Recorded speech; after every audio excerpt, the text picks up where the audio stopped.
The chair recognizes the honourable member for Fox Hill. Yes, thank you, Mr. Speaker. I rise to support these amendments to this bill, to the Principal Local Government Act. And before doing so, though, I wanted to, because I didn't get an opportunity to speak to the opposition spokesman on foreign affairs, who's the member of Parliament for St. Anne's, to express on behalf of my constituents and family the condolences on the passing of his father. His father is a member of St. Agnes Church. And when I got to church on Sunday, where I worship in the garden, they told me that he was dressed for church and died having just dressed for church. The Member of Parliament for St. Anne's is a Roman Catholic. And I asked him about that. And he said that his father's Anglican. He ended up actually growing up in St. Agnes, but ultimately went to Our Lady's, I believe, where he's a member. In any event, to strangers who come into both churches, they would probably not notice any distinction between the services. But nevertheless, I want to, on a serious note, extend condolences to the Member of Parliament of St. Anne's on the passing of his father, who I knew very well. In rising to support these amendments to the Local Government Act, it's an honor to do so after having voted way back in 1996 to support the original Local Government Act, the Principal Act. It's interesting when what you sometimes discover when you are researching statements for this House. As I was looking over this bill, I saw where the minister has the power in the Principal Act by virtue of Section 4.2b of the Principal Act to create new districts in any part of the Bahamas, and then most importantly for me it says in parentheses, including New Providence. And I didn't know that, including New Providence. Now, I found that interesting because as an activist I had supported local government for New Providence, but more particularly as the MP for Fox Hill. I would like and have wanted for some time for Fox Hill to be declared a district one day with its own governance structure. I'd been searching for a formula to petition the government on this because of the unique cultural identity of Fox Hill. And I thought the only way to do it was to pass a special act to create a Fox Hill Corporation. But it seems to me that that might not be necessary because this present act may in fact provide the formula to allow what I want to be done. Yes. That, of course, is for the future. But for now, we are dealing with the provisions of this present bill. I want to focus on two of the amendments in particular, clauses 7 and 8 of the bill. Clause 7 amends Section 8 of the Principal Act, and Clause 10 amends Section 12 of the Principal Act. Clause 7 and Clause 8 are in identical terms, but Clause 7 applies to the chair and the deputy chair of a town committee, and Clause 8 applies to the chief counselor and the deputy chief counselor. And these provisions allow for the removal from office of the particular officers in the following cases. First, it requires a 2/3 majority of the relevant body, that is either the town committee or the district council, and the officer to be removed must have been convicted of a criminal offense punishable by a term of imprisonment of 12 months or more, or is guilty of gross misconduct in the performance of his duties under the Act. Now, since gross misconduct is not, as far as I can tell, defined in the bill, I suppose it comes close to being a term of art, which will cover the most obvious cases of neglect by counselors. So certainly, even in my view then, even convictions that carry less than 12 months in prison would, in my view, be gross misconduct. But such other things like the failure to call meetings or to perform duties under the Act or buying and selling favors arising out of office. This power of removal is an important power because in the recent history of local government, there have been complaints from many councils about leaders who do not perform their duties, and there is simply no way to remove them because once elected, you're there for the duration of the term. So one assumes that the clauses are designed to get after that mischief. Some systems, like I believe the system of local government in the UK, actually gives the minister the power to step in and dissolve local government council in particular cases. In designing the provision, one had to be careful that you did not put in place a provision which would allow a vengeful majority to attack someone willy-nilly simply because they didn't like, for example, his style of leadership. And if that were the case, you know that in small societies you'd be changing councillors every week because you can manage to get the two-thirds majority. So what they then did in the design of the bill was to build a threshold of a two-thirds majority, and the removal must be based on some, in addition to that, it must be based on some act of wrongdoing. Now, Speaker, when I was looking at this provision, it caused me to recall some recent remarks in the public domain by the insurgent or would-be candidate for leader of the Free National Movement, the former Senator Dr. Dwayne Sands. And he was quoted in the Nassau Guardian in a story under the headline, "Sands, Christie has outlived his relevance." He was quoted in the article on the 31st of March as saying the following, and I quote, "I think if Mr. Christie honestly believes in the Bahamas, he would realize that he has outlived his relevance to the country. I think that the old school of Bahamian politics has reached a point of diminishing returns." End of quote. The more general point I wanted to make is a point which was made by Andrew Allen in response to that, and in terms of this amendment that we're discussing at the moment, clauses 7 and 8, is that, and Andrew Allen I think made this point in a letter to the press more elegantly than I could, which is to make the point that in our system we do not have term limits.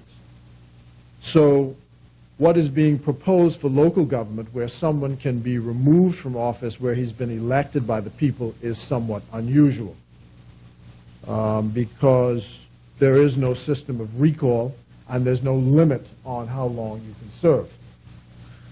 We live cheek and jowl by the Americans who have this love affair with term limits, and there is much to recommend term limits for renewing systems. On the other hand, the theory of the system we have is the joy of a parliamentary system is that it is hypersensitive to public opinion, so that at any moment a majority can remove the government from office and fresh elections have to be called.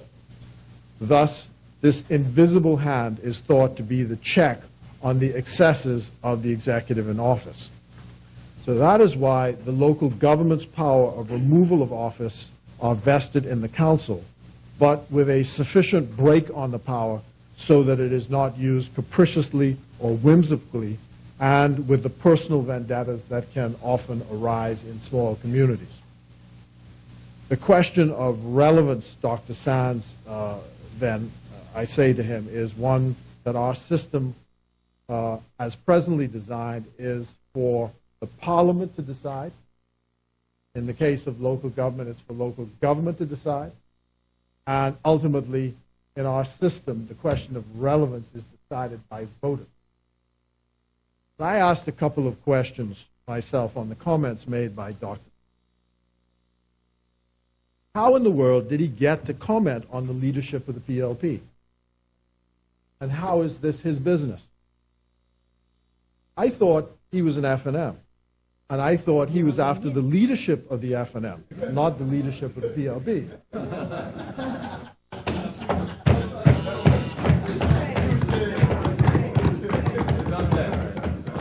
That's what I thought. I see. Seems like he's a little mixed up there, you know. Then I also thought that relevance is a good subject to bring up because a Democrat believes in elections, right? Okay. So he has faced the good gentleman has faced the electorate 2 times and failed to be accepted by the electorate on 2 occasions. So the question can rightly be asked, is he relevant to the time? So, do you have an answer? As to the point, Mr. Speaker, of old school, another expression he used, I am surprised that this would be used, and I believe this is what Andrew Allen calls a dog whistle, meaning it's a secret signal to call people old and therefore irrelevant, without actually calling them old and irrelevant. It seems to me that this is a problem in the FNM, this issue of ageism.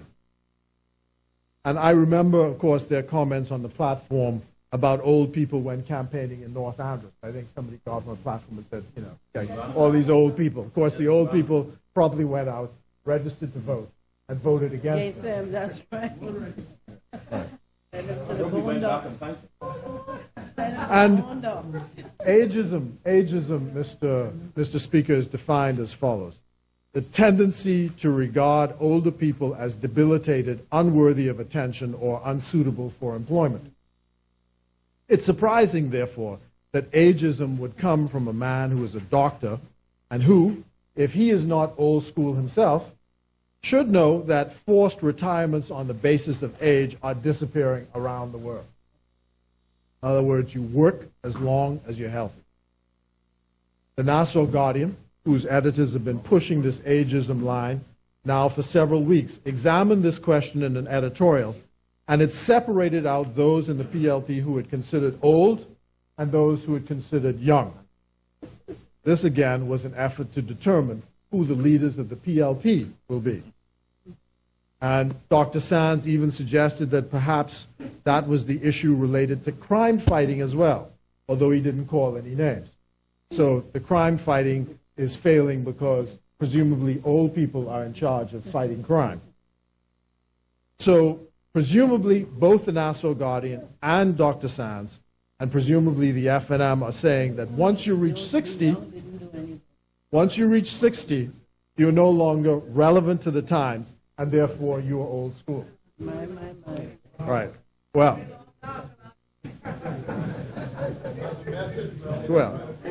since I was coming to that, since the leader of the FNM is on the cusp of that age, if not that age already, and I know for a fact because the opposition spokesman on foreign affairs is that age as well, one supposes that Dr. Sands' argument of attacking the member for Centerville and the member for Bain and Grantstown, and those others like myself who are 60 on this side and above, it's really a convenient way of getting at the leader of the FNM. That's what he's after. That's what he's trying to do. Yeah. And, you know, yeah. It's a convenient way of getting rid of his own leader. Trying to get rid of his own leader. Member for Fox Hill, if I could just interject. Yeah. There's a... No, the chair will deal with it, yeah. There's a... well, I'll just let the member had indicated he wanted to address it. I'll let him address it himself, and then I would speak to it. Chair recognizes the member for East Grand Bahama. Mr. Speaker, just on a point of order, with respect to relevance. I mean, I've heard a lot about the leadership of the FNM and the chairman's role and all the rest of it, but I heard very little about the bill. And as it was quoted earlier, relevance. Honourable members, honourable members, I thought, honourable members, I thought it would have been received that way. However, each member has an opportunity to speak in this place. Right. But the member for Fox Hill, there is a call for more relevance in the debate. So certainly get to full flight if you may. I'm trying my best, but all I'd like to say is very clever, Dr. Sands, very clever. But the leader The member for Kalani sees you coming long time. Long time. And I can tell you, Dr. Sands, you can't get rid of the member for Kalani that easy. But he got to be elected first, though. Yes. He got to be elected. You got to be elected. So it would simply, Mr. Speaker, be a good idea for Dr. Sands to stay out of PLP's business. PLP's business.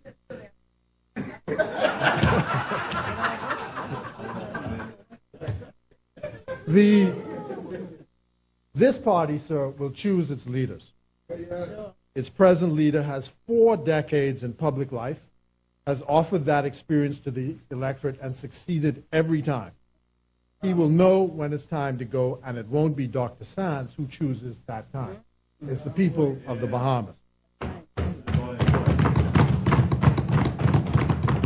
And, sir, neither will it be Dr. Sands who chooses whether he is relevant or not relevant to the times.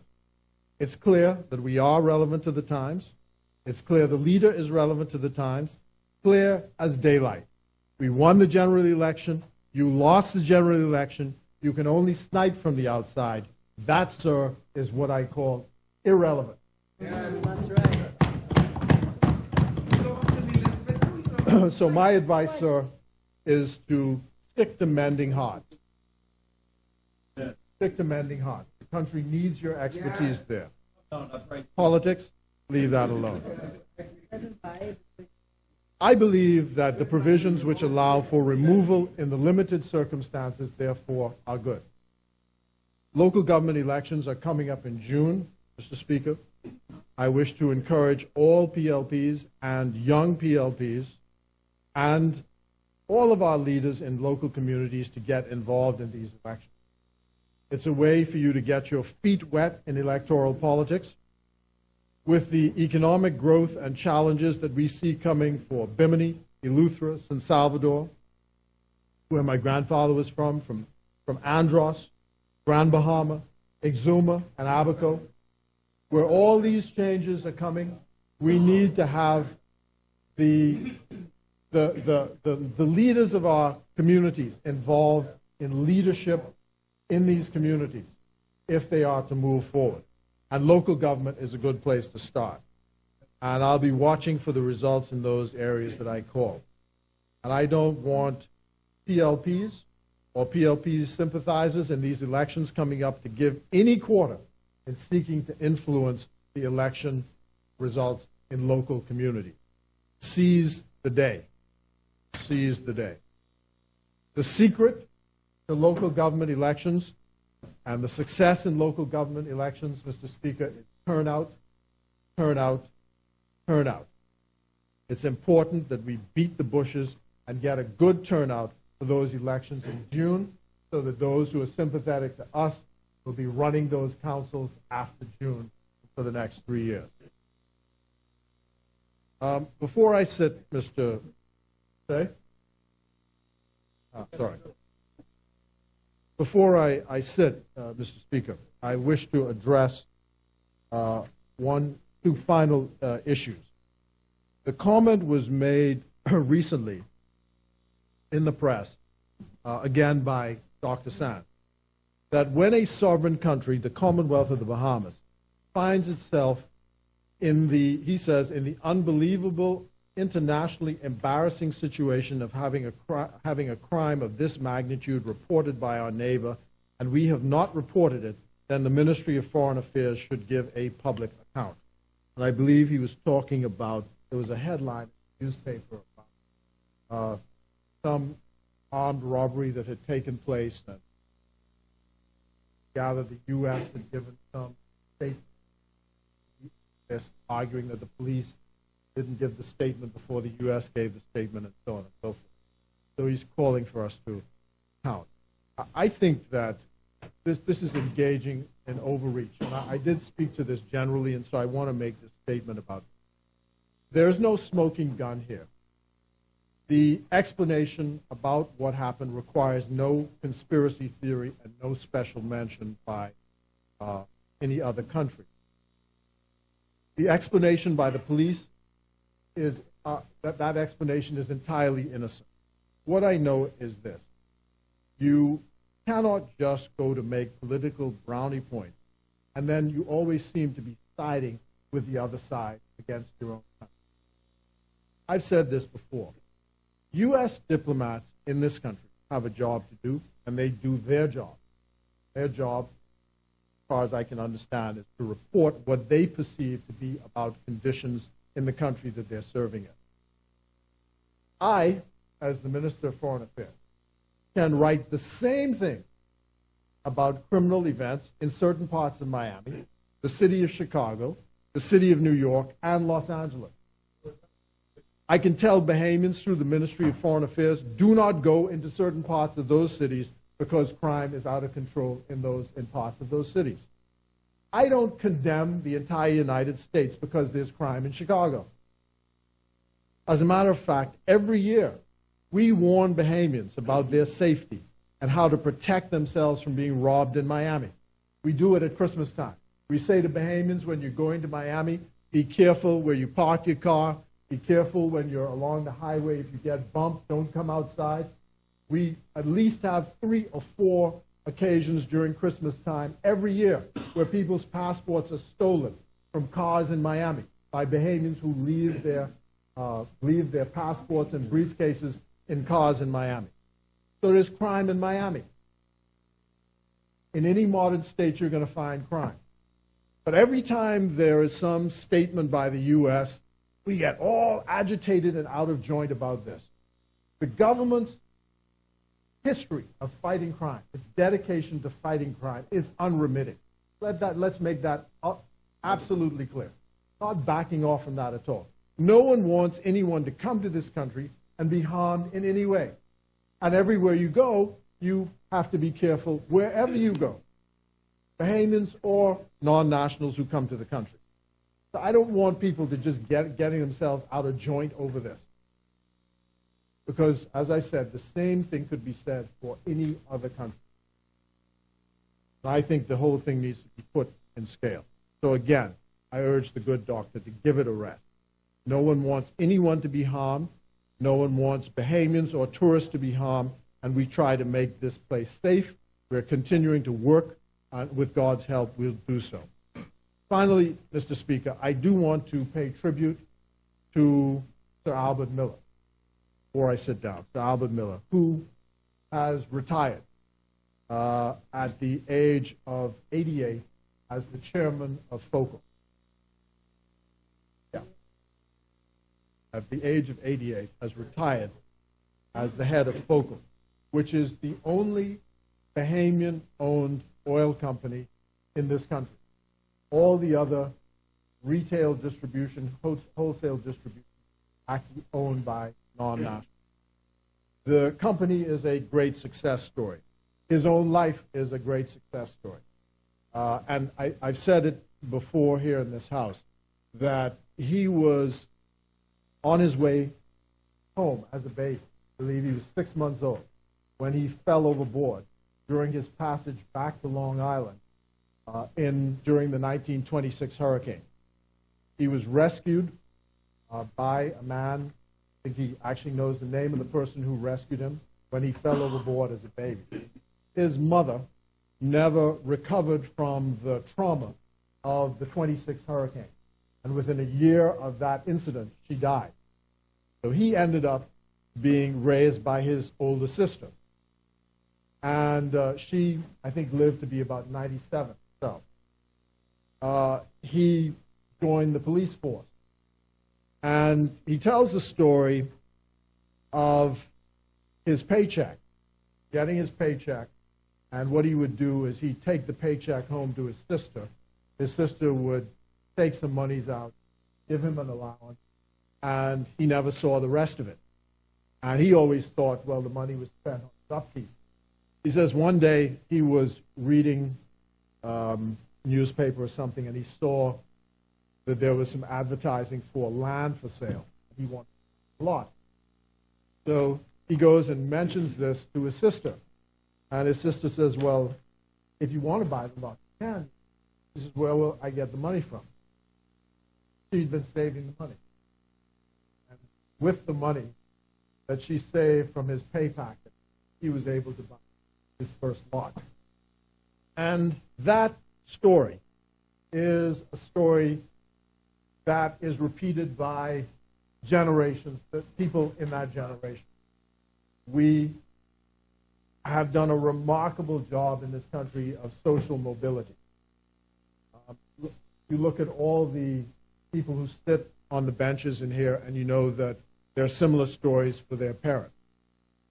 The whole thrust of our public policy today is to be able to continue to have those stories of social mobility repeated in the generations that are coming behind us. So today, I think it's important for me, just on a personal level, to speak to a life that's been well lived, to say congratulations for a life of service to the Bahamas, really. I mean, having served as a police officer, getting up to the rank of Deputy Commissioner of Police, and going on to the Grand Bahama Port Authority, and then ending up having retired now at the age of 88, the head of Focal, and having done a great job.